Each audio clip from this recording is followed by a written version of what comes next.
ട്രോളുകൾ ഇടയ്ക്കിടയ്ക്ക് വന്നു പോകാറുണ്ട്. പിന്നെ എയറിലേക്കും ഇടയ്ക്കിടയ്ക്ക് കത്തിക്കയറി പോകാറുണ്ട്. അപമാനിക്കലായിട്ട് മാറുന്നു. എല്ലാവരും പറഞ്ഞു അപ്പോൾ ഓക്കെ പോണെന്ന് പറഞ്ഞു. ഇല്ല സുരേഷ് ഗോപി എന്നെ ഇരിക്കുന്നു, സുരേഷ് ഗോപി. ഞാൻ പറഞ്ഞു ഇല്ല വേണം. അപ്പം ഞാൻ പോകുമ്പോൾ ഒന്നും ചെയ്യാതെ പോയാൽ ഞാൻ ജാടയായി. എനിക്ക് സുരേഷേട്ടനെ മാത്രം പറഞ്ഞ് മനസ്സിലാക്കിയാൽ മതി. പക്ഷെ ആൾക്കാർ കാണുമ്പോൾ സുരേഷേട്ടൻ്റെ കൂടെ നടന്നിട്ട് വെച്ചു കൊടുത്തല്ലോ. എൻ്റെ കുഞ്ഞല്ലേ നീ അച്ഛൻ്റെ പൊന്നല്ലേ. ഈ ട്രോൾസ് എന്ന് പറഞ്ഞാൽ ഞാൻ എൻജോയ് ചെയ്യുന്നതാണ്. കാരണം എന്നെ കണ്ടിട്ട് തന്നെ ഞാൻ ചിരിക്കാറുണ്ട്. എൻ്റെ വൈഫാണ് എന്നെ ഏറ്റവും ട്രോളുണ്ട്. ഇങ്ങനത്തെ അപമാനിക്കലും മറ്റതൊക്കെ നമ്മൾ ഫേസ് ചെയ്യണോട്ടോ. അല്ലെങ്കിൽ ആ ഷിംജിതയുടെ കേസിലാവുമ്പോൾ ആത്മഹത്യ ചെയ്തില്ലേ, അവർക്കൊന്നും ഹോൾഡ് ചെയ്യാൻ പറ്റില്ല. നമ്മളെന്തെങ്കിലും പറഞ്ഞാൽ നമ്മൾ കട്ടൊക്കെ നിൽക്കണം. നമ്മൾ ഇപ്പം എൻ്റെ മിമിക്രീനെ കളിയാക്കിയാലും ഞാനിപ്പോൾ ജപ്പാനിൽ പോകുന്നുണ്ട്, UK പോകുന്നുണ്ട്. എന്തായാലും പുതിയ പിള്ളേർ ഉഗ്രം പിള്ളേരാണ്. ഞാൻ ജഡ്ജ് ചെയ്തിട്ടുള്ള പിള്ളേരാണ്. എന്നെ പോലുള്ള കലാകാരന്മാരെ ഭിക്ഷക്കാരാണ്. നമുക്ക് ഈ പാത്രത്തിൽ ഇട്ട് തന്നാലേ പറ്റുള്ളൂ. പിന്നെ ചിരിപ്പിച്ചിട്ടുള്ളവർക്ക് കരയിപ്പിക്കാൻ സാധിക്കും, കരഞ്ഞിട്ടുള്ളവരായിരിക്കും ചിരിപ്പിക്കുന്നത്. ആഗ്രഹങ്ങളാണ് നമ്മൾ നിരാശരാക്കുന്നത്. ആഗ്രഹങ്ങളില്ലാതെ വന്നെടുത്ത് വെച്ച് പോകാന്നുള്ള സാധനമാണെങ്കിൽ നമ്മൾ ഹാപ്പി ആയിരിക്കും. ഇന്ത്യൻ റുപ്പി എന്ന് പറയുന്ന സിനിമയിൽ എല്ലാം പുലികളാണ്. തിലകൻ ചേട്ടൻ ഇവിടെ നിൽക്കുന്നു, പൃഥ്വിരാജ് ഇവിടെ നിൽക്കുന്നു, എസ് കുമാർ എന്ന് പറഞ്ഞ ക്യാമറമാൻ, രഞ്ജിത്ത് സാറ്. അപ്പോൾ ഈ പുലികളുടെ ഇടയിൽ നിൽക്കുമ്പോൾ തിലകൻ ചേട്ടൻ എൻ്റെ തോളത്ത് പിടിച്ച ആരും മനസ്സിലാക്കിയില്ല എന്നുള്ളതാണ്. നിങ്ങളുടെ ഉള്ളിലൊരു ഭയം കിടപ്പുണ്ട്, അതെടുത്ത് മാറ്റിയാൽ ഉഗ്രൻ ആക്ടറാന്ന് പറഞ്ഞു ഈ പുള്ളി കണ്ടുപിടിച്ചു. പക്ഷെ പുറത്ത് ഞാൻ വളരെ കൂളായിട്ട് നിൽക്കണത് അത് കറക്റ്റാ. അതിനൊരു സ്വകാര്യം കൂടി പറഞ്ഞു തന്നെ എൻ്റെ അടുത്ത്. മുന്നിൽ നിൽക്കുന്നവർ വിചാരിച്ച പലരും അവനെ കളിയാക്കുമായിരിക്കും, പക്ഷെ അത് പ്രിവിലേജാണ്. നമുക്ക് അങ്ങനെയുള്ളവരൊന്നും അടുപ്പിക്കൊന്നുമില്ല. പലരും എന്തിനാണ് ഇങ്ങനെ നടക്കണത്, മമ്മൂക്കയുടെ പിന്നാലെ നടക്കണത്. അതെന്ന് പറഞ്ഞാൽ ഞങ്ങളൊക്കെ സ്വപ്നം കണ്ടിട്ടുള്ള മമ്മൂക്ക. ദഫേദാറിൽ വേറൊരു തരം ക്രിട്ടിക്കൽ അക്ലമൈസേഷൻ കിട്ടുന്ന ഒരു പടമായിരുന്നു. ദഫേദാർ കണ്ടിട്ടുണ്ടോ ഇനി?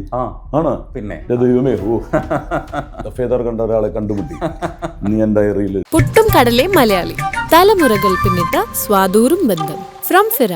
കലാഭവൻ ചേട്ടൻ ഒരു കാലഘട്ടത്തിൽ ഉയർന്നു വരുമ്പോൾ നമ്മളത് കണ്ട് ഭയങ്കരമായിട്ട് സന്തോഷിച്ച മനുഷ്യരാണ്. കാരണം അങ്ങനെ ഒരു സ്പേസിൽ നിന്ന് അത്രയും ഹൈറ്റിലേക്ക് എത്താൻ കഴിയുന്ന മനുഷ്യരെന്ന് പറയുന്നത് വളരെ കുറവായിരിക്കും. അപ്പോൾ അത് ആഘോഷിക്കപ്പെടുന്നൊരു മലയാളി ഉണ്ടായിരുന്നു. അപ്പോൾ ടിനിച്ചേട്ടൻ പക്ഷേ അച്ഛനൊക്കെ എൻജിനീയർ ആയിരുന്നു, കുറച്ചുകൂടെ സേഫായിട്ടുള്ളൊരു പൊസിഷനായിരുന്നു. പക്ഷേ കലയോടുള്ള ആഗ്രഹം കൊണ്ട് അമ്പലപ്പറമ്പുകളിലൊക്കെ ഭയങ്കരമായിട്ട് എൻജോയ് ചെയ്തതിന് ശേഷം പിന്നെ അതിനകത്ത് വേറൊരു ട്രാക്കിലേക്ക് വരുന്നതാണ് സിനിമ എന്ന് പറയുന്നത്. മമ്മൂക്കയെ കുറച്ച് സഹായിച്ചിട്ടാണ് കയറി വരുന്നത്. ഈ അതുവരെ എത്തുന്നത് വരെ ഒരു ലൈഫ് ഉണ്ടല്ലോ. ഈ അതായത് മഹാരാജാസ് നിന്ന് ഇറങ്ങി പോകാൻ ഒരു തീരുമാനം എടുക്കുന്നതും മഹാരാജാസ് കഴിഞ്ഞു, അത് കഴിഞ്ഞിട്ട് നമ്മളെ ലോ പഠിക്കാൻ വേണ്ടിയിട്ട് ജോയിൻ ചെയ്തതിന് ശേഷമാണ് അവിടെ അത് ബ്രേക്ക് ചെയ്തിട്ട് പോകുന്നത്. അപ്പൊ കിട്ടിയ ഒരു കിക്ക് ഉണ്ടാവും. പക്ഷെ അപ്പൊ എന്താണ് മനസ്സിലെന്ന് എനിക്കറിയില്ല. അപ്പോൾ ഈ ഡിസിഷൻ മേക്കിംഗ് ടൈമിൽ വീട്ടിൽ പ്രശ്നം ഉണ്ടായിരുന്നിരിക്കും. ആ ഡിസിഷൻ മേക്കിംഗ് ടൈമിൽ എങ്ങനെയാണ് ഡിസിഷൻ മേക്ക് ചെയ്തത്? കടലിലോട്ട് ചാടിയതാണ്. എന്താവും അറിയില്ല. ഞാൻ എൻ്റെ ഭാവി എന്താവും എനിക്കറിയില്ല. എൻ്റെ അപ്പനാണെങ്കിൽ ഫ്രണ്ടിൽ ബോർഡ് അടിച്ചു വെച്ചു, അഡ്വക്കേറ്റ് എന്നൊക്കെ പറഞ്ഞ് എഴുതി വെച്ച് കഴിഞ്ഞു. മകള് ഡോക്ടർ, അമ്മോൻ അഡ്വക്കേറ്റ്, അതൊക്കെയാണ് പുള്ളിയുടെ ആഗ്രഹം. അപ്പം ഞാൻ ആദ്യം ലോ അക്കാഡമിയിലാണ് അഡ്മിഷൻ ചെയ്തത്. നാരായണ നായർ സാർ പറഞ്ഞു മിമിക്രി എന്ന് പറഞ്ഞപ്പോൾ ഞാൻ വിചാരിച്ച് ഇരുകൈ നീട്ടി സ്വീകരിക്കും, യൂണിവേഴ്സിറ്റി വിന്നറാണ്. അപ്പം തന്നെ പറഞ്ഞ് ഇവിടെ കലാകാരന്മാരെ വേണ്ട. ഒരു കലാകാരൻ ഇപ്പോൾ പുറത്ത് തെണ്ടി നടക്കുന്നുണ്ട്, ക്ലാസ്സിൽ വരാറില്ല. അന്ന് അവിടെയുള്ളൊരു LLB പഠിക്കുന്നൊരു കലാകാരനെ കുറിച്ച് പറഞ്ഞു. പിന്നെ കണ്ടിന്യൂസ് ക്ലാസ്സിൽ പങ്കെടുക്കണം. അപ്പോൾ എൻ്റെ എല്ലാ സ്വപ്നങ്ങളും തകരുകയാണ്. ഞാൻ പ്രോഗ്രാമിന് പോകണം, അതുവഴി എവിടെ എത്തുമെന്ന് അറിയാൻ പാടില്ല. കണ്ടിന്യൂസ് ക്ലാസ് എന്നൊക്കെ പറഞ്ഞാൽ വേറൊരു അക്കാഡമിക് ലെവലിലേക്ക് പോകും. അങ്ങനെ ഇരിക്കുമ്പോഴാണ് എൻ്റെ ഒരു കൂട്ടുകാരൻ പറഞ്ഞു RML ലോ കോളേജ് ജയാനഗർ ഉണ്ട്, അവിടെ കുഴപ്പമില്ല, പരീക്ഷയ്ക്ക് മാത്രം പോയാൽ മതി എന്ന് പറഞ്ഞു. അങ്ങനെ ഫാദറിനെയും കൂട്ടിയിട്ട് അവിടെ പോയിട്ട് ചേരുന്നു. പരീക്ഷയ്ക്ക് മാത്രം പോകുന്നു, അത് തിരിച്ചു വരുന്നു, പരിപാടികൾക്ക് പോകുന്നു. അങ്ങനെ എപ്പോഴും പലരും പറയും. കാരണം പ്രോഗ്രാമിന് നമ്മൾ ഒരു ഹോട്ടൽ റൂം എടുത്തു കഴിഞ്ഞാൽ അവിടെ ഇരുന്ന് ഞാൻ ഇന്ത്യൻ കോൺസ്റ്റിറ്റ്യൂഷനൊക്കെ പഠിച്ചുകൊണ്ടിരിക്കും. പരീക്ഷ എഴുതണമല്ലോ. ഫസ്റ്റ് ഇയർ സെക്കൻഡ് ഇയർ ഒക്കെ നല്ല മാർക്കുണ്ട്, സെക്കൻഡ് ക്ലാസ് ഒക്കെ ഉണ്ട്. അപ്പോൾ അതും ഇവിടെ കൊണ്ടുവന്നു, അത് ഇവരെ സമാധാനിപ്പിക്കാൻ. പക്ഷെ എൻ്റെ ഫോക്കസ് മൊത്തം ഇവിടെ. ട്രാക്ക് എന്ന് പറഞ്ഞില്ലേ, ഒരു ചരടമ്മിലുള്ള കളിയായിരുന്നു. രക്ഷപ്പെടുകയില്ലെന്ന് അറിയില്ല. എല്ലാം ദൈവനിഷ്ഠമാണ്. ഞാനിപ്പോൾ ഒരു അഡ്വക്കേറ്റ് ആയിരുന്നെങ്കിൽ ഒരു പ്രാക്ടീസിങ് ലോയറായിട്ട് തന്നെ നിൽക്കുള്ളൂ. പക്ഷെ ഇന്ന് എനിക്ക് ഞാൻ പറഞ്ഞില്ല, യാത്രകൾ ഇഷ്ടമായതുകൊണ്ട് ലോകം മുഴുവൻ മലയാളികൾ എവിടെയൊക്കെ ഉണ്ട് അവിടെയൊക്കെ പോകാൻ സാധിച്ചു, അവരെ സന്തോഷിപ്പിക്കാൻ സാധിച്ചു. ഞാൻ നയാഗ്ര വാട്ടർഫോൾസിൻ്റെ ഫ്രണ്ടിൽ ഒന്ന് കരഞ്ഞിട്ടുണ്ട്. കാരണം ഞാൻ സ്കൂളിൽ പഠിക്കുമ്പോൾ ദൈവം എനിക്ക് ഇത്രയും വലിയ അനുഗ്രഹം തന്നല്ലോ, കാഴ്ച ഉണ്ടായിട്ട് ഇത് കാണിക്കാനുള്ള ഒരു അനുഗ്രഹം തന്നല്ലോ. സ്കൂളിൽ നയാഗ്ര വാട്ടർഫോൾസ് എന്നൊക്കെ പറഞ്ഞാൽ സ്വപ്നം നിങ്ങളിലും പോലും ഇല്ലാത്ത അവിടെ. പിന്നെ വേൾഡ് വണ്ടേഴ്സിൽ ഈ UK പോയിട്ട് സ്റ്റോൺഹെഞ്ചസ് ഇതൊക്കെ കാണുമ്പോൾ ഞാൻ ഭയങ്കര ഗ്രാറ്റിറ്റ്യൂഡാണ് എനിക്ക്. ഒരു സിനിമാടനാണെങ്കിൽ അത് സാധിക്കില്ല, ഒരു ലൊക്കേഷനിൽ മാത്രമേ പറ്റുള്ളൂ. ഇപ്പോഴും ഞാൻ സ്റ്റേജ് ചെയ്യുന്നതുകൊണ്ട് UK മലയാളികൾ ഓണസംഗമം എന്നെ വിളിക്കും. ഇപ്പോൾ ഞാൻ ഒരു സ്ഥലത്ത് പോയി ഡൊമിനിക്കൻ റിപ്പബ്ലിക്കിൽ. അത് അമേരിക്കൻ, അവിടെ മലയാളികളില്ല, അമേരിക്കൻ മലയാളികൾ ഒത്തുചേർന്നൊരു സ്ഥലമാണ്. ഫുൾ ബീച്ചസ് ആണ്. അപ്പം അതൊന്നും ഒരിക്കലും പോകാൻ സാധ്യതയില്ലാത്ത സ്ഥലം.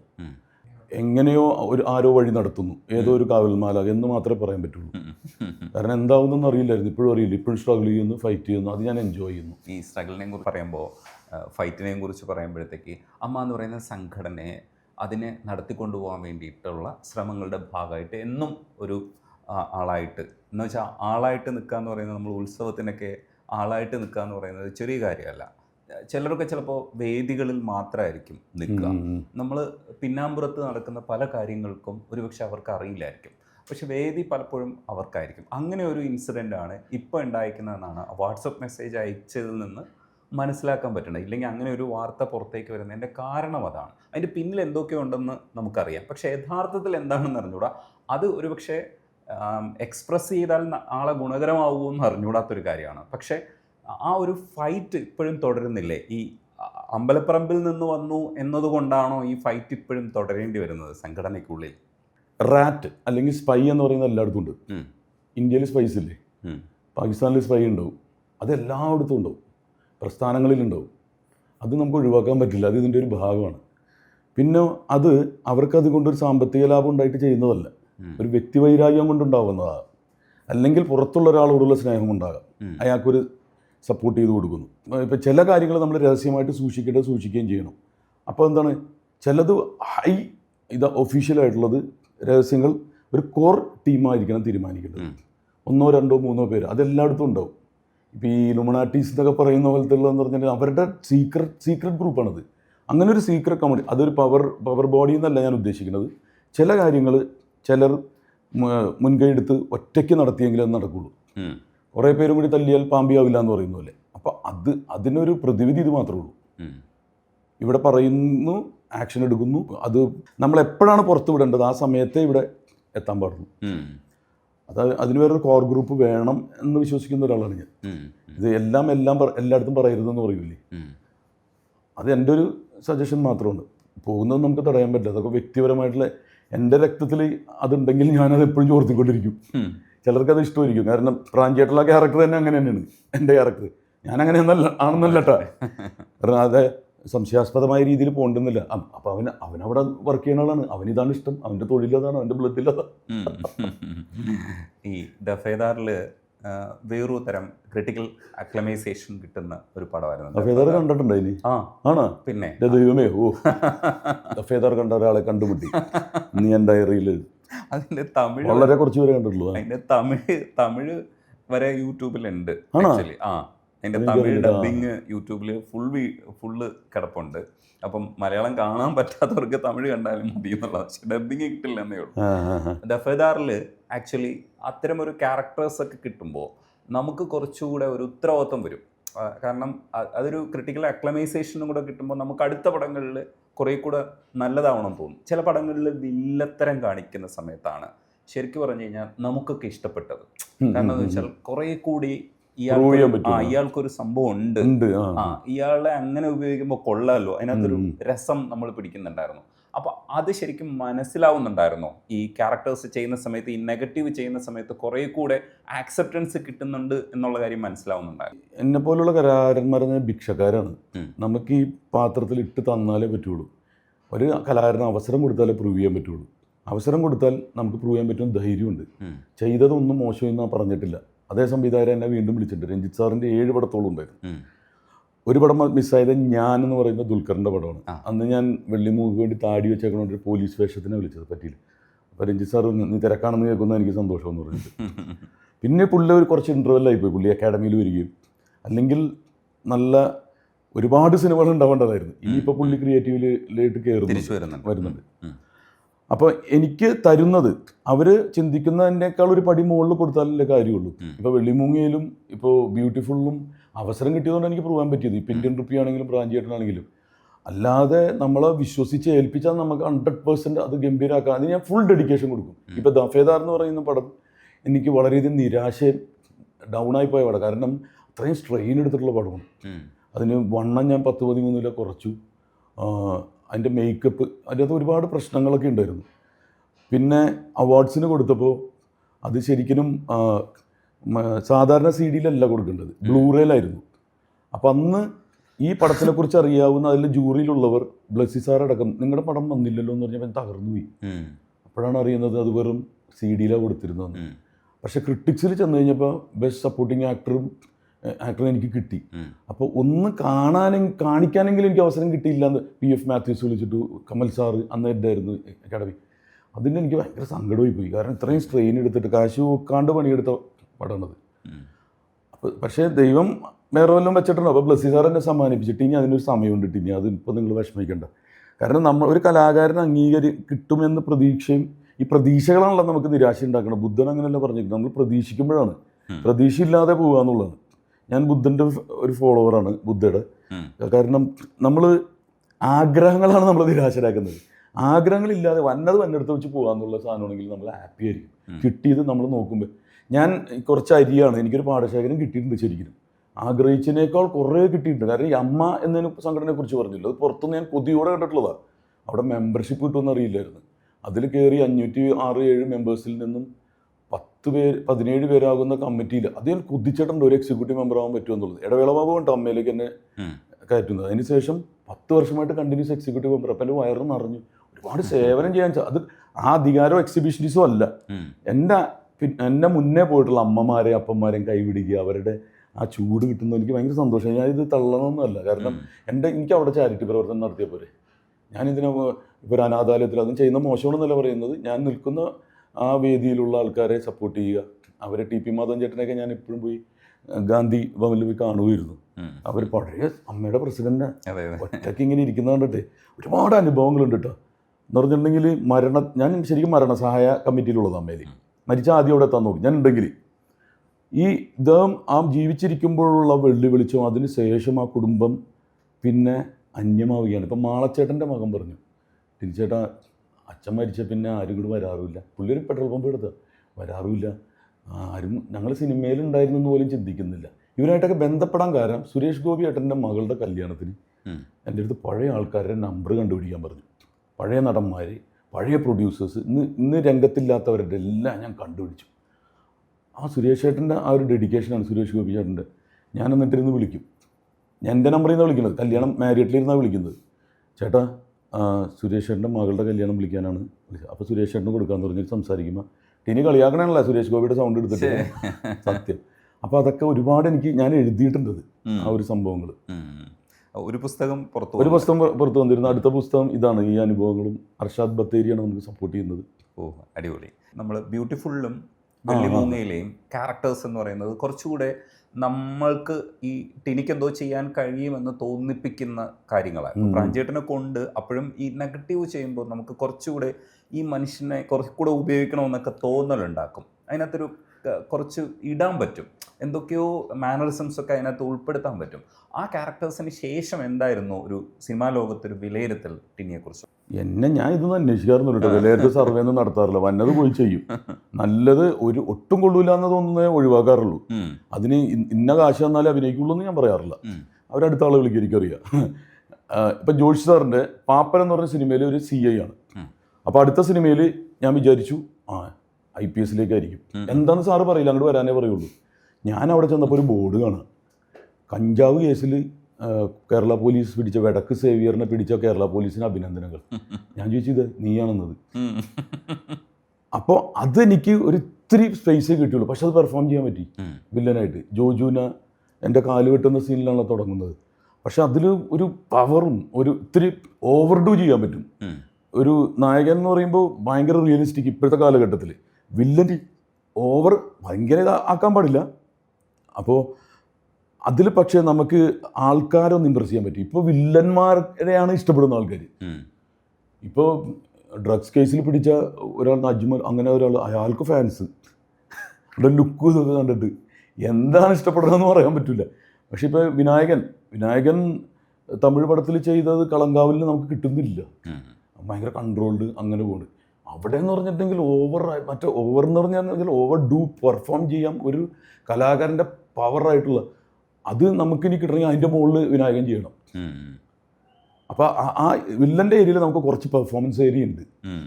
അതുകൊണ്ടാണ് അത്രയും നോട്ടത്തിനും നടത്തത്തിനും ഒക്കെ ബിൽഡപ്പ് ഉണ്ടാവും. ആറാറൊക്കെ നമ്മൾ ഭയങ്കരമായിട്ട് എൻഹാൻസ് ചെയ്യും. വില്ലൻ ഇവൻ കാരണം നായകനേക്കാൾ ശക്തനായിരിക്കണം വില്ലൻ. അപ്പോഴേ നായകൻ പവർ. ഈ നായകൻ ഇവൻ അടിച്ചിട്ടുണ്ടെങ്കിൽ ഇവൻ പവർഫുൾ ആയിരിക്കണം. അപ്പോൾ അവിടെ നമുക്ക് പെർഫോമൻസിന് ഏരിയ ഉണ്ട്. തീർച്ചയായിട്ടും. ഈ ഗ്ലാഡിയേറ്റർ പോലെയുള്ള പടങ്ങൾ നമ്മൾ പണ്ട് ഭയങ്കരമായിട്ട് ആഘോഷിച്ചിരുന്ന സിനിമകളിലൊന്നാണ്. ഇന്നും എക്സിസ്റ്റ് ചെയ്യുന്ന സിനിമകളാണ്. അത്തരം ചില സിനിമകളൊക്കെ നമുക്ക് ഉണ്ടാവണമെന്ന് ആഗ്രഹിക്കുമ്പോഴും നമ്മൾ ചില സംരംഭങ്ങളൊക്കെ വന്നിട്ടുണ്ട്. പക്ഷേ നമ്മൾ മറ്റൊരു തരത്തിൽ അവരുമായിട്ട് കോമ്പറ്റ് ചെയ്ത് നമ്മൾ പോകുമ്പോൾ നമ്മുടെ സ്റ്റോറി ലൈന്, നമ്മുടെ പുതിയ മേക്കിംഗ് സ്റ്റൈൽസ് ഒക്കെ ഉണ്ട്. പക്ഷേ ഇത്തരം സാധനങ്ങൾ പതിപ്പുകൾ എടുക്കുമ്പോൾ നമ്മൾ ചിലപ്പോൾ പുറകിലായി പോകാറുണ്ട്. അത്തരം സംരംഭങ്ങളൊക്കെ ഇപ്പം നിങ്ങൾ സിനിമാക്കാർക്കിടയിൽ നല്ല ചർച്ചകൾ ഉണ്ടാവുമല്ലോ. അത്തരം സംരംഭങ്ങളൊക്കെ അങ്ങനെ ഇനിഷ്യേറ്റീവ് എടുക്കാനും ഒക്കെ ഉള്ള പവറുള്ള സംവിധായകരില്ലാത്തതാണോ? എന്താണ് നമ്മൾ അത്തരം സാധനങ്ങളൊക്കെ കൊണ്ടുവരാത്തത്? ഈ ആന ചെയ്യണത് കണ്ടിട്ട് ആട് ചെയ്യരുത് പറയൂല. കാരണം നമ്മുടെ ഒരു ബഡ്ജറ്റ്, നമ്മുടെ ഒരു ഡിസ്ട്രിബ്യൂഷൻ ഏരിയ ഇപ്പോഴാണ് പാൻ ഇന്ത്യനൊക്കെ വന്നു തുടങ്ങിയിട്ടുള്ളത്. അത് വേൾഡ് വൈഡ് സപ്പോർട്ട് ചെയ്യാനുള്ള പ്രൊഡ്യൂസർ എന്ന് പറഞ്ഞാൽ നിർമ്മാതാവ്, മാതാവാണത്, ജന്മം നൽകുന്ന ആളാണ്. ആ മാതാവില്ലെങ്കിൽ മലയാള സിനിമ ഉണ്ടാവില്ല. ഞാൻ ആദ്യം അംഗീകരിക്കുന്നതും കാല് തൊട്ട് വണങ്ങുന്നതും ഈ മാതാവുമാരാണ്, നിർമ്മാതാവ്. അവരില്ലെങ്കിൽ ഒന്നും നടക്കില്ല. നമ്മൾ എന്തൊക്കെ പ്രൊജക്റ്റുകൾ നമ്മൾ ആലോചിക്കുന്നുണ്ട്, നിർമ്മാതാവില്ലാത്തതിൻ്റെ പ്രശ്നമാണ്. ആ ഒരാളുണ്ടെങ്കിലേ നടക്കുള്ളൂ. പിന്നെ എന്ത് കലാകാരനോ എന്ത് കഴിവുള്ളവനും ഉണ്ടായിട്ടൊന്നും കാര്യമില്ല. നിർമ്മാതാവ് തന്നെയാണ് എല്ലാം. പ്രൊഡ്യൂസർ ഞങ്ങളുള്ളത് കൊണ്ടാണല്ലോ പടം വെച്ചാൽ അല്ല, ആ ദ്രവ്യം ഇല്ലാണ്ട് നടക്കില്ല. സന്യാസിമാരും പോലും പറയുന്നതാണ് ദ്രവ്യം ഇല്ലാണ്ട് പ്രചരണം നടക്കില്ല. അപ്പോൾ അങ്ങനെയുള്ള ആൾക്കാരുണ്ടെങ്കിൽ ഇത് ആ ലെവലിൽ എത്തുകയാണെങ്കിൽ ആ തോട്ടുള്ള ആൾക്കാരുണ്ടെന്ന്. ചില പിള്ളേർ വന്നിട്ട് ഒരു കഥ പറയണതൊക്കെ കേട്ടിട്ട് ഞാൻ ഞെട്ടിപ്പുണ്ട്. പക്ഷെ ഇവിടെ ആലോചിക്കാൻ പറ്റില്ല. ഇനിയിപ്പോൾ AI ചെയ്യാൻ പറ്റുമെന്ന് അറിയില്ല. പക്ഷെ ആ തോട്ട് അവരിലുണ്ട്. നല്ല ബുദ്ധിമാന്മാരല്ലേ ലോകത്ത്. എനിക്ക് തോന്നുന്നു എല്ലായിടത്തും മലയാളികൾ എത്തിയിട്ടുള്ളതുകൊണ്ട് അത്ര ബ്രെയിനുള്ളതുകൊണ്ടാണ്. പക്ഷെ അതിനുള്ളൊരു പ്ലാറ്റ്ഫോം കിട്ടണ്ടേ? അതുണ്ടാവട്ടെ. അതാണ്. മനോജ് നൈറ്റ് ശ്യാമളൻ മലയാളിയില്ലേ? അതെ അതെ അതെ അതെ. അപ്പോൾ മോഹൻലാൽ അവിടെ ഹോളിവുഡിൽ ജനിച്ചിരുന്നെങ്കിൽ എന്തായിരുന്നേ? മമ്മൂക്ക അവിടെ ആയിരുന്നെങ്കിലൊന്ന് എന്തായിരുന്നേ? പൊളിച്ചേനെ. ട്രോളുകൾ ഇടയ്ക്കിടയ്ക്ക് വന്നു പോകാറുണ്ട്. പിന്നെ എയറിലേക്കും ഇടയ്ക്കിടയ്ക്ക് കത്തിക്കയറി പോകാറുണ്ട്. ഈ മുൻപിൻ നോക്കാതെ, ഇല്ലെങ്കിൽ ഇപ്പോൾ ആരോടെങ്കിലും ഇപ്പോൾ ഇൻബോക്സിൽ അങ്ങോട്ട് പോവുക, പിന്നെ വിളിച്ച് സംസാരിക്കുക, ചില അബദ്ധങ്ങളിലൊക്കെ ചെന്ന് ചാടുക. പക്ഷേ ഇത് തുടരുന്നുണ്ട്. ഇത് ഇടയ്ക്ക് വെച്ച് സ്റ്റോപ്പ് ചെയ്തിട്ടില്ല. അത് എപ്പോഴെങ്കിലും ഇങ്ങനെ മനസ്സിനകത്ത് പറഞ്ഞിട്ടുണ്ടോ ഇത് ഇനി മതിയാക്കണം? അത് ഞാൻ പലപ്പോഴും ഉണ്ടാക്കുന്നതല്ല. പിന്നെ ഇങ്ങനത്തെ അപമാനിക്കലും മറ്റതൊക്കെ നമ്മൾ ഫേസ് ചെയ്യണം കേട്ടോ. അല്ലെങ്കിൽ ആ ഷിംജിതയുടെ കേസിലാവുമ്പോൾ ആത്മഹത്യ ചെയ്തില്ലേ, അവർക്കൊന്നും ഹോൾഡ് ചെയ്യാൻ പറ്റില്ല. നമ്മളെന്തെങ്കിലും പറഞ്ഞാൽ നമ്മൾ കട്ടൊക്കെ നിൽക്കണം. നമ്മൾ എൻ്റെ മൂക്കിൻ്റെ ഇവിടം വരെ പോലും വരുന്നില്ല ഇവർ. ഇത് എവിടെ നിന്നോ ഒളിച്ചിരുന്നിട്ട് ചെയ്യുന്നതല്ലേ. പക്ഷേ എനിക്കൊരു വീഴ്ചയും വരുന്നില്ല. ഞാനൊരു പടി ഉയർച്ചയാണ്. നമ്മൾ ടാക്സ് അടക്കുന്നത് അതിൽ കൂടുതൽ, കഴിഞ്ഞ വർഷത്തെ കൂടുതലായിരിക്കും. വിദേശ യാത്ര ഇപ്പം എൻ്റെ മിമിക്രീനെ കളിയാക്കിയാലും ഞാനിപ്പോൾ ജപ്പാനിൽ പോകുന്നുണ്ട്, UK പോകുന്നുണ്ട്. എന്തായാലും പുതിയ പിള്ളേർ ഉഗ്രം പിള്ളേരാണ്, ഞാൻ ജഡ്ജ് ചെയ്തിട്ടുള്ള പിള്ളേരാണ്. പക്ഷെ അവർക്ക് എൻ്റെ നിന്ന് വേണ്ടത് പഴയത് തന്നെ മതി. പക്ഷെ മറ്റേതിൽ വരുമ്പോൾ ചിലപ്പോൾ പെർഫെക്ഷൻ ഉണ്ടാവില്ലായിരിക്കും. ഞാനത് പോളിഷ് ചെയ്യുന്നൊന്നുമില്ല, സിനിമയിലെത്താൻ വേണ്ടി ഉപയോഗിച്ചതാണ്. പക്ഷെ ആൾക്കാർക്ക് ഇപ്പോഴും അത് തന്നെ മതി. ഞാൻ പാടുന്നുണ്ട്, മൾട്ടി പരിപാടികളാണ് ഞാൻ ചെയ്യണത്. പക്ഷേ നിങ്ങളുടെ മിമിക്രി സ്റ്റേജിൽ ഞാനിപ്പോൾ അടുത്തൊരു വേദിയിൽ കണ്ടപ്പോൾ ടിനി ടോം വന്നു കഴിഞ്ഞാൽ അങ്ങനെ ഒരു പെർഫോമൻസ് നമ്മൾ പ്രതീക്ഷിക്കുന്നുണ്ട്. അതില്ലെങ്കിൽ ആൾക്കാർ ഈ അടുത്ത് ഒരു മികായൽ എന്ന് പറഞ്ഞൊരു പരിപാടിക്ക് ഉദ്ഘാടനം ചെന്നപ്പോൾ ഞാൻ വെറുതെ ഇരിക്കണേന്ന്, ഒന്നും ചെയ്യണ്ട എന്ന്. കാരണം ഇതുപോലെ ട്രോളല്ല ഇത്, മറ്റാളെ അപമാനിച്ചു എന്ന് പറഞ്ഞാൽ മതി. നമ്മൾ അനുകരിക്കുന്നത് പോലും അപമാനിക്കലായിട്ട് മാറുകയാണ്. ഞാൻ അന്ന് എല്ലാവരും പറഞ്ഞു അപ്പോൾ ഓക്കെ പോണെന്ന് പറഞ്ഞു. ഇല്ല സുരേഷ് ഗോപിനെ അനുകരിക്കണം, സുരേഷ് ഗോപി. ഞാൻ പറഞ്ഞു ഇല്ല ഇല്ല വേണം. അപ്പം ഞാൻ പോകുമ്പോൾ ഒന്നും ചെയ്യാതെ പോയാൽ ഞാൻ ജാടയായി. പിന്നെ ഞാനൊരു ARTISTE ആണ്. വന്നു കഴിഞ്ഞാൽ പെർഫോമറാണ്. ARTIST എന്ന് പറഞ്ഞ പെയിൻറ്ററാണ്. പെർഫോമിംഗ് ആർട്ടിസ്റ്റ് സ്റ്റേജിൽ കയറി കഴിഞ്ഞാൽ അവർ പ്രതീക്ഷിക്കുന്ന ഇതാണ്. MG സുകുമാർ സ്റ്റേജിൽ വന്നിട്ടുണ്ടെങ്കിൽ ഫിലോസഫി കേൾക്കാനല്ല ഇഷ്ടം, പെർഫോമിംഗ് ആണ്. അപ്പോൾ ഞാനവിടെ സുരേഷ് ഗോപി അനുകരിച്ചപ്പോൾ അത് മാത്രം അന്ന് നടന്ന സംഭവം കണക്ട് ചെയ്തു. സ്പോണ്ടേനിയസ് അന്ന് കാലത്ത് കിടന്നു. അത് സുരേഷ് ഗോപിനെ ട്രോളി, അദ്ദേഹത്തിൻ്റെ ഇതിനെ ടിനി ടോം ട്രോളി. എൻ്റെ സഹോദരനെ പോലുള്ള ഒരാൾ എൻ്റെ കയ്യിൽ നിന്ന് പോയത്. പിന്നെ എനിക്ക് സുരേഷേട്ടനെ മാത്രം പറഞ്ഞ് മനസ്സിലാക്കിയാൽ മതി. പക്ഷെ ആൾക്കാർ കാണുമ്പോൾ സുരേഷേട്ടൻ്റെ കൂടെ നടന്നിട്ട് വെച്ച് കൊടുത്തല്ലോ. ഈ ട്രോൾസ് എന്ന് പറഞ്ഞാൽ ഞാൻ എൻജോയ് ചെയ്യുന്നതാണ്. കാരണം എൻ്റെ കണ്ടിട്ട് തന്നെ ഞാൻ ചിരിക്കാറുണ്ട്. എൻ്റെ വൈഫാണ് എന്നെ ഏറ്റവും ട്രോൾ ഉള്ളത്. ഈ അടുത്ത് സ്തുതി എന്നുള്ള പാട്ട് ഞാൻ പാടി. ശ്വാസം മുട്ടുന്നേ, എൻ്റെ ഭാര്യ അങ്ങോട്ടും ഇങ്ങോട്ടും നടക്കുമ്പോൾ ശ്വാസം മുട്ടുന്ന ഇത് തന്നെ കാണിച്ചുകൊണ്ട് നടക്കണത്. എൻ്റെ വീട്ടിൽ എന്നെ ട്രോളിക്കൊണ്ടിരിക്കും. അവളങ്ങ് പൊട്ടിച്ച് കമൻസ് വായിച്ചിട്ട് പൊട്ടിച്ചിരിക്കുക. പിന്നെ ഭയങ്കരമായിട്ട് ഫ്രസ്ട്രേറ്റുള്ള ആൾക്കാർ ചീത്ത പറയും, അത് നമുക്ക് അറിയാൻ പറ്റും. ഇവൻ നിരാശനാണ്, രക്ഷപ്പെടാത്തതിൻ്റെ കുശുമ്പ്. മറ്റതൊക്കെ അത് കുഴപ്പമില്ല. നമ്മളിതെല്ലാം ചെയ്തുകൊണ്ടിരുന്നത്. നമ്മളെ ചെയ്യാൻ പാടില്ല എന്ന് പറയുന്നത് എന്ത് ന്യായം? നമ്മൾ ജീവിക്കുന്ന ട്രോളുകളായിരുന്നു സ്റ്റേജിൽ. ഈ മമ്മൂക്കനെയും ലാലേട്ടനെയും VS അച്യുതാനന്ദനും ഉമ്മൻചാണ്ടിനെയൊക്കെ നമ്മൾ സ്റ്റേജിൽ അതായിരുന്നു അതിൻ്റെ ഒരു മാധ്യമം. അപ്പം അന്ന് ചെയ്തിട്ടുള്ള ഒരാളാണ് ഞാൻ. അപ്പം എന്നെ ചെയ്യാൻ പാടില്ല എന്ന് പറയുന്നതിൽ ഒരു കാര്യമില്ല, ചെയ്തോണ്ട് തന്നെ. അല്ല, പക്ഷേ ഇടയ്ക്കിടയ്ക്ക് ഇത് വന്നുകൊണ്ടിരിക്കണം ട്രോൾസ്. അടിച്ചു നോക്കിയാൽ ഇഷ്ടംപോലെ കിട്ടും ട്രോൾസ്. അതിപ്പോൾ എംബസിയിലൊക്കെ പോകുമ്പോൾ ടിനിട്ടോം അപ്പം തന്നെ കിട്ടും, ഈ ആർട്ടിസ്റ്റ്. ടിനിട്ടോം ലോകത്ത് ഒന്നുള്ളൂ, പിന്നെ റിമി ടോമിയേ ഉള്ളൂ. അതെ അതെ. അങ്ങനെ ബന്ധം വല്ലതും ഉണ്ടോ നോക്കി, ഞങ്ങൾ തമ്മിൽ ബന്ധമില്ല. അപ്പന്മാരുടെ പേര് ടോമിയാന്നുള്ളൂ. അപ്പോൾ അത് നല്ലൊരു ഇതാണ്. ശരിക്കും എൻ്റെ പേര് ടിനി ടോം അല്ല, ദേവസി. ദേവസിയാണ് അല്ലേ? സിനിമാടൻ ദേവസി എന്ന് പറഞ്ഞാൽ എനിക്ക് ഇൻ്റർവ്യൂ പോലും തരില്ല. അപ്പോൾ ഞങ്ങൾക്ക് പള്ളിയിലൊരു പേരിടാറുണ്ട്, അത് ഡേവിഡ്, എൻ്റെ അപ്പാപ്പൻ്റെ പേര് ഇട്ടത്. ടൈനി എന്നുള്ളത് ഞാൻ ജനിച്ചു നടന്നപ്പോൾ എൻ്റെ ആൻറ്റി ടൈനി എന്ന് വിളിച്ചു. അപ്പം എൻ്റെ പേര് ടോമി എന്നാണ്. അത് ചുരുക്കിയിട്ട് ഞാൻ ഇപ്പോൾ ഇത്രയും വലുതാവും എന്ന് വിചാരിച്ചില്ല. ഇത് അങ്ങ് വലുതായി. ടൈനി അങ്ങ് വലുതായിട്ട് ബിഗ് ടോം എന്ന് ആക്കാൻ പറ്റില്ലല്ലോ. ബിഗ് ടോം ആയിരുന്നു. പക്ഷേ ബോഡി ഷേപ്പും ഈ ഹൈറ്റും ഒക്കെ സത്യത്തിൽ ചില വില്ലന്മാർക്ക് നമ്മൾ ഉപയോഗിച്ചുകൊണ്ടിരുന്നതാണ്. ഇന്നാണ് നമ്മൾ കുറച്ച് മാറിയത്. റിയലിസ്റ്റിക് ആയിട്ടുള്ള വില്ലന്മാർ അങ്ങനെ അല്ലല്ലോ. ഇന്നിപ്പോൾ കോമഡി പറയുന്ന ആളാണ് വലിയ വില്ലൻ എന്ന് വെച്ചാൽ അവസാനമാണ് നമ്മൾ ഇത് റിവീൽ ചെയ്യുന്നത് അതൊരു വില്ലനായിരുന്നു എന്നുള്ളത്. പക്ഷെ ഒരു കാലഘട്ടത്തിന് ഇത്തരത്തിലുള്ള വില്ലത്തരത്തിന് ആവശ്യമുള്ളൊരു ബോഡിയൊക്കെ ആയിരുന്നു. പിന്നീട് ഇപ്പം ഒരു നായകനും വില്ലനും തമ്മിൽ വ്യത്യാസമൊന്നുമില്ല. പക്ഷെ ചിലയിടങ്ങളിൽ ഇത് പെർഫെക്റ്റ് ആയിട്ട് ഉപയോഗിക്കാൻ പറ്റും. ഈ ബോഡിയുടെ പോലീസ് ക്യാരക്ടറൊക്കെ വരുമ്പോൾ ഇങ്ങനെ നിൽക്കുമ്പോൾ ഒരു ഇപ്പം ശുക്രനിൽ സൈബർ പോലീസ് ആയിരുന്നു. അപ്പോൾ ഫുൾ സ്ലീവ് ഷർട്ടൊക്കെ ഇട്ടപ്പോൾ ആ ഒരു അപ്പോൾ ചെറിയാങ്കൽപ്പവാടി സാറുണ്ട്, പുള്ളി എന്നെ കണ്ടപ്പോൾ പറഞ്ഞു, ഒരു ഗുണ്ടയുടെ രൂപം ചെയ്യണത് കോമഡി, ഇതെങ്ങനെയാണ് രണ്ടും കൂടി മിക്സ് ആയി പോകണം അങ്ങനെ ചോദിച്ചിട്ടുണ്ട്. സ്ക്രിപ്റ്റ് റൈറ്ററാണ്. അവർ കാണുമ്പോൾ തന്നെ ഒന്ന് ഒബ്സർവ് ചെയ്യുമല്ലോ. അപ്പോൾ എന്നെ കണ്ടപ്പോൾ അങ്ങനെ ചോദിച്ചിരുന്നത്. പക്ഷേ എന്നെ പോലുള്ളവർക്ക് ആ കോമഡി ചെയ്യാൻ ഭയങ്കര ബുദ്ധിമുട്ട്. കാരണം നമ്മുടെ ബോഡി സ്ട്രക്ചറും ഈ ഒരു രൂപവും മുഖവും വെച്ചിട്ട് ഞാൻ അങ്ങനെ ചിരിപ്പിച്ചിട്ടുള്ള ആളൊന്നുമല്ല. ജസ്റ്റ് സെറ്റയർ അങ്ങനെ പോയിട്ടുള്ളൂ. ചിരിപ്പിച്ചിട്ടുള്ളത് എൻ്റെ കൂടെയുള്ള മറ്റ് മജുക്കുട്ടനും പക്രും ഒക്കെയാണ് ചിരിപ്പിച്ചിട്ടുള്ളത്. ഞാൻ അവരെ സപ്പോർട്ടിംഗ് ആയിട്ടാണ് വന്നിട്ടുള്ളത്. ഇതെല്ലാം ആവശ്യമുള്ളൂ ഒരു സ്കിറ്റാണെങ്കിലും ഒരു സിനിമയാണെങ്കിലും. അപ്പോൾ എനിക്കെൻ്റെ ഭാഗ്യം എന്ന് പറഞ്ഞാൽ ഇയാൾ വന്നാൽ ചിരിപ്പിക്കും എന്നുള്ള ചിന്തയില്ല. ഇപ്പോൾ ഹരീഷ് കണാരൻ വന്നാൽ ഉറപ്പാണ് ചിരിപ്പിക്കും, അല്ലെങ്കിൽ മാമുക്കോയ വന്നാൽ ചിരിപ്പിക്കും, ഇന്ദ്രൻ ചേട്ടൻ പിന്നെ മാറി ക്യാരക്ടറിലേക്ക്. അതൊരു റിസ്ക്കാണ്, അധികം കാലം നീണ്ടു നിൽക്കില്ല. ഒരു ചെറിയ റൗണ്ടാണ് ചിരിച്ച്, ഇനി പിന്നെ കാണിക്കുമ്പോൾ ചിരിക്കില്ല. കുറേ കാണിച്ചല്ലോ. ഇപ്പോൾ മിസ്റ്റർ ബീനെ തന്നെ നമ്മൾ ഒരുപാട് ചിരിപ്പിച്ചിട്ടുണ്ട്. അത് ഒരു സമയത്ത് പുള്ളി നിർത്തിയതെന്താ, ഇനിയില്ല. അപ്പോൾ അതുകൊണ്ട് അടുത്തതിലേക്ക് ചാടണം, അടുത്ത പരിപാടിയിലേക്ക്. പിന്നെ ചിരിപ്പിച്ചിട്ടുള്ളവർക്ക് കരയിപ്പിക്കാൻ സാധിക്കും, കരഞ്ഞിട്ടുള്ളവരായിരിക്കും ചിരിപ്പിക്കുന്നത്. പക്ഷേ ഇത് ബുദ്ധിപരമായി ഇപ്പോൾ ചെയ്യുന്ന ഒരാളെന്ന് പറയുന്നത് പിഷാരടിയാണ്. പിഷാരടിയുടെ ഒരു ട്രാൻസിഷൻ അത് കൃത്യമായിട്ട് അയാൾ കൊണ്ടുവരുന്നുണ്ട്, ഭയങ്കര ബുദ്ധിപരമായി ചെയ്യുന്നുണ്ട്. ഇപ്പോൾ പിഷാരടിക്കുള്ള ഒരു ഹൈപ്പ് എന്ന് പറയുന്നതും നമ്മൾ അതെ പിഷാരടി കണ്ടിരുന്ന പിഷാരടി അല്ല, അത് ശരിക്കും പിഷാരടി കൂടെ അറിഞ്ഞു ചെയ്യുന്ന ഒരു പ്രോസസ്സാണ്. അങ്ങനെ ഒരു ട്രാൻസിഷനിലേക്ക് വരുന്നത്. ഇപ്പം സുരാജേട്ടൻ്റെ ഒരു ഘട്ടത്തിൽ മാറിയതിന് ശേഷം സുരാജേട്ടൻ്റെ അടുത്തൊരു ഇതുണ്ട്. ഇനിയിപ്പോൾ സുരാജേട്ടൻ തിരിച്ചു വരാനും നമ്മൾ ആഗ്രഹിക്കുന്നു. അന്ന് ആ മാറ്റം നമ്മൾ അക്സെപ്റ്റ് ചെയ്തിരുന്നു. അപ്പം അത്തരത്തിലൊക്കെ ഒബ്സർവ് ചെയ്യാറുണ്ടോ സ്വന്തം? പക്ഷെ ഞാൻ അവരത്രയും ഫോക്കസ്ഡ് ഒന്നുമല്ല. പിഷാരടി നന്നായിട്ട് വായിക്കും. അവന് സമയം എവിടെയാണെന്നുള്ളത് എനിക്കറിയില്ല കേട്ടോ, വായിക്കാനുള്ളത്. പക്ഷെ വായനയുണ്ട്. അല്ല ഉണ്ട്, അത് നമുക്ക് കേൾക്കുമ്പോൾ മനസ്സിലാവും. അപ്പോൾ വായന ഉണ്ടെങ്കിലേ പറ്റുള്ളൂ. പിന്നെ സ്വന്തമായി കുറേ വായിച്ച് കഴിയുമ്പോൾ നമുക്ക് സ്വന്തമായിട്ട് പ്രോബ്സും കാര്യങ്ങളൊക്കെ കിട്ടും, നമ്മുടെ തന്നെ ആയിട്ടുള്ള കാര്യങ്ങളൊക്കെ. ഞാൻ പറയും, ഇപ്പം ഞാൻ തമാശകൾ എഴുതുന്ന പുസ്തകമുണ്ട്, അത് ഞാൻ പ്രസൻറ്റ് ചെയ്യാറില്ല. ഞാൻ പറയും എന്നാൽ എൻ്റെ ജീവിതത്തിലുണ്ടായ അനുഭവങ്ങൾ ഇത് പിഷാരടി അടുത്ത് പറയും. പിഷാരടി ഇത് ഐസിങ് ഒക്കെ ഇട്ടിട്ട് നല്ല രസമൊക്കെ ഇട്ട് എല്ലാവരുടെ കറങ്ങിയിട്ട് മറന്നു പോകും. ഇത് ഞാൻ പറഞ്ഞു തന്നാന്ന്. വൈകുന്നേരം ചേട്ടാ ഒരു കോമഡി ഉണ്ട്, അതായത് ഹോസ്പിറ്റലിൽ ചെന്നപ്പോൾ എടാ ഇത് ഞാൻ കാലത്ത് പറഞ്ഞാണ്, ഓ ചേട്ടാ ഓക്കെ പിന്നെ വിളിക്കാം. അവൻ അവിടെ നിന്ന് ഇവിടുന്ന് കിട്ടുന്നത് റോ മെറ്റീരിയൽസ് വെച്ചിട്ട് നല്ല ഐസിങ് ഇട്ട് അവൻ കേക്ക് ഷോപ്പ് നടത്തുന്ന പരിപാടിയാണ്. കേക്ക് ഷോപ്പ് ഉണ്ടല്ലോ അവന്, അത് തന്നെയാണ് അവൻ ജീവിതത്തിൽ ചെയ്യുന്നത്. അത് നന്നായിട്ട് പ്രസൻറ്റബിൾ ആക്കി കൊണ്ടുവരാനുള്ള അറിയാം. പക്ഷെ നിങ്ങൾ രണ്ടുപേരും മമ്മൂക്കയുടെ അടുത്തെത്തിയ ആളാണ്, കുറച്ച് അടുത്ത് നിൽക്കുന്ന ആൾക്കാരാണ്. പിഷാരടി അതിൽ അക്കാര്യത്തിൽ ഭയങ്കര മിടുക്കനായി മാറിയിരിക്കുകയാണ്. അത് അയാളുടെ നോളജും കൂടെ ആയിരിക്കും അല്ലേ? അല്ല, മമ്മൂക്കക്ക്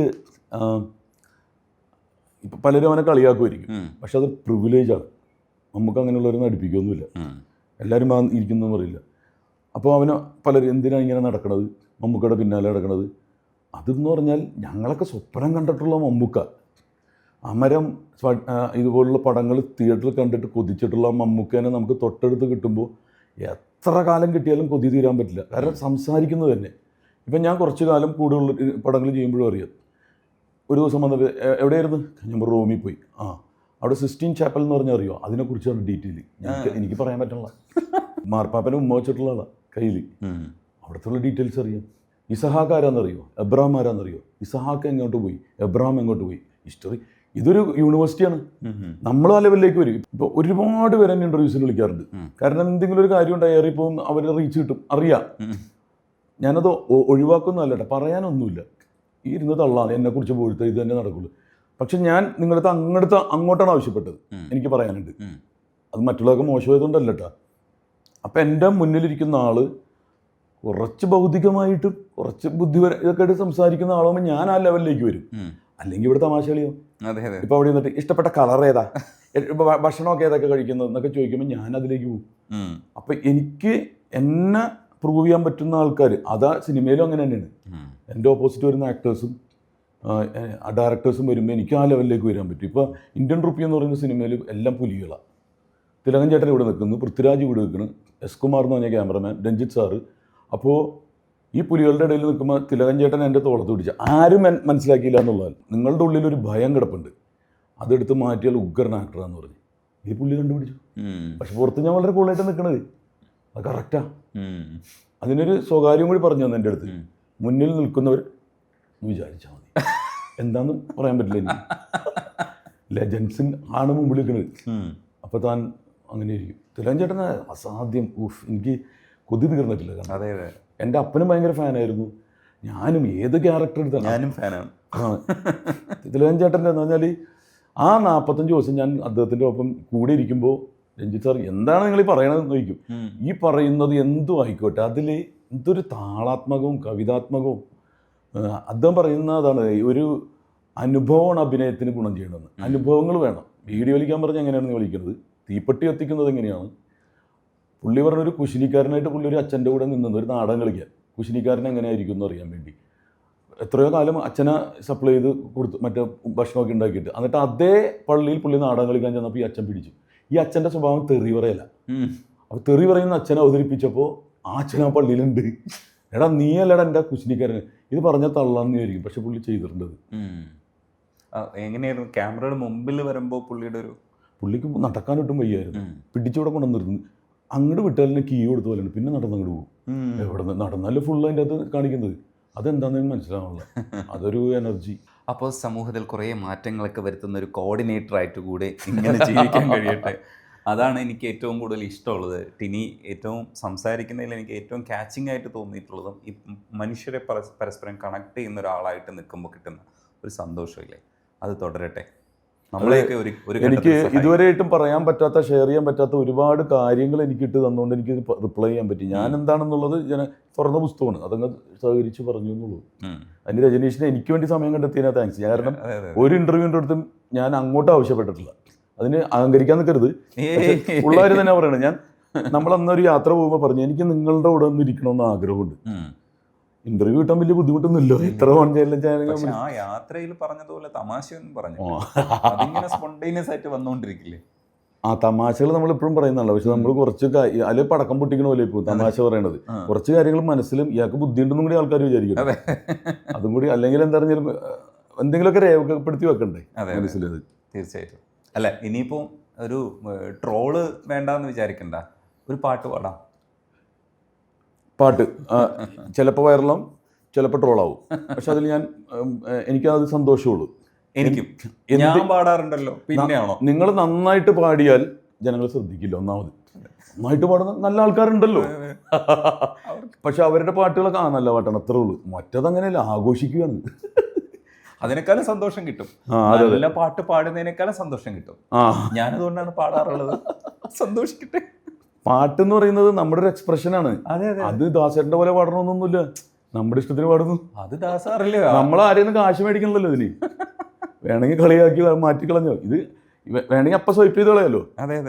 30 സെക്കൻഡേ ആൾക്കാർ വെയിറ്റ് ചെയ്യാൻ ക്ഷമയുള്ളൂ. അത് ഇഷ്ടപ്പെട്ടാൽ കണ്ടുകൊണ്ടിരിക്കുക, അല്ലെങ്കിൽ ആ അടുത്തേക്ക് പോകാം. അപ്പോൾ ഈ പാട്ട് ഞാൻ പാടിയിട്ടുള്ളതാണ് ഒരുപാട് തവണ. മത്തെന്ന് പറഞ്ഞ സിനിമയിൽ അതിൻ്റെ വിശദീകരണം തരേണ്ട ആവശ്യമില്ല, കാരണം പെൺകുഞ്ഞുങ്ങൾക്ക് വേണ്ടിയിട്ടുള്ളതാണ്. ഇത് ഭയങ്കര റേഞ്ചുള്ള പാട്ടാണ്, പക്ഷേ മൈക്കിൻ്റെ എളുപ്പത്തിലൊക്കെ പാടാൻ പറ്റുള്ളൂ. പക്ഷെ എന്നാലും 2-3 വരി ഇവിടെ പാടാം. പെൺകുട്ടികൾക്ക് വേണ്ടിയിട്ടാണ്. എനിക്ക് കുട്ടികളെ ഭയങ്കര ഇഷ്ടമാണ്. ഞാൻ അച്ഛന്മാരുടെ ചോദിച്ചു, ഈ കർത്താവ് എന്താണ് എല്ലാത്തിനും ദേഷ്യം പിടിച്ചിങ്ങനെ ഇരിക്കും, ഒന്നിലും ചിരിക്കുന്നില്ല. അപ്പോൾ എന്ന് വെച്ചപ്പോൾ ഒരു സ്ഥലത്ത് ചിരിച്ചു സന്തോഷിച്ചത് കുഞ്ഞുങ്ങളോടൊപ്പം ആയിരുന്നപ്പോഴാണ്. നമ്മൾ കുഞ്ഞുങ്ങളോടൊപ്പം ആയിരിക്കുമ്പോഴാണ് നമുക്ക് സന്തോഷം വരുന്നത്. അപ്പോൾ നമുക്ക് കുറച്ച് നേരം നമുക്ക് കുഞ്ഞാവാം. അതെ അതെ, നമ്മൾ കുഞ്ഞാണ് ആക്ച്വലി. എൻ്റെ കുഞ്ഞല്ലേ നീ അച്ഛൻ്റെ പൊന്നല്ലേ, പൊന്നുമോളല്ലേ നീ എൻ്റെ തങ്കക്കൂടാമല്ലേ, വാരിളം തേനല്ലേ നീ താരിളം പൂവല്ലേ, വാടിയിരുന്നാലോ അച്ഛൻ്റെ നെഞ്ചിലെത്തിയല്ലേ. അപ്പോൾ തൽക്കാലം അത്രയും പാട്ട് മതി. തൊണ്ട വയ്യാത്തതുകൊണ്ട് ഞാൻ ഉപദ്രവിക്കുന്നില്ല. നമ്മൾ അല്ലാതെ പാട്ട് പാടി രസിക്കുന്നതായിരിക്കും. തൊണ്ട നന്നായാലും ഭയങ്കര പാട്ടൊന്നും പാടൂല, പക്ഷെ ശരിക്കും എൻ്റെ ത്രോട്ടിൽ സംസാരം കേട്ടില്ല, ഇൻഫെക്ഷൻ ആയിട്ടിരിക്കുകയാണ്, തൊണ്ട സ്ക്രാച്ച് ആയിരിക്കാം. കുറേ പരിപാടികൾ അടുത്ത് ഇങ്ങനെ ഉണ്ടായിരുന്നു. ഇപ്പം ചെങ്ങന്നൂർ പെരുമ എന്ന് പറഞ്ഞ പരിപാടിയിൽ പാടി, അവിടെ ഞാൻ പാടിയിരുന്നു. എന്തായാലും ഒന്നില്ലെങ്കിൽ എയറിലാവണം, അല്ലെങ്കിൽ വൈറലാവണം, അല്ലെങ്കിൽ കാര്യമില്ല. തീർച്ചയായിട്ടും ഈ പാട്ട് പാടിയതിന് വൈറലായാലും കുഴപ്പമില്ല കേട്ടോ. കാരണം എന്ന് വെച്ചാൽ എനിക്കും അറിയാം, ഈ പാട്ട് എല്ലാവർക്കും അതേപോലെ പാടാൻ പറ്റില്ല. പക്ഷെ നമ്മളൊക്കെ പാട്ടിൻ്റെ ആരാധകരാണ്. പിന്നെ ആദ്യം പാട്ടുകാരനാണ് നോക്കണത്. അതെ, അപ്പോൾ നമുക്ക് അത് ഒഴിവാക്കാൻ പറ്റില്ല. എന്തായാലും സംസാരിക്കാൻ കഴിഞ്ഞാൽ വളരെയേറെ നന്ദിയുണ്ട്. ഇത്രയും സ്പേസ് ഈ ചാനൽ തന്നതിനും കൊതിച്ചിട്ടുണ്ട് ക്യാമറയുടെ മുമ്പിലിരിക്കാൻ. ഞാൻ ഓരോന്ന് സ്ഥലത്തും ഇരിക്കുമ്പോഴാണ് ഓരോന്ന് കൊതിച്ചിട്ടുള്ള സ്ഥലമാണ്.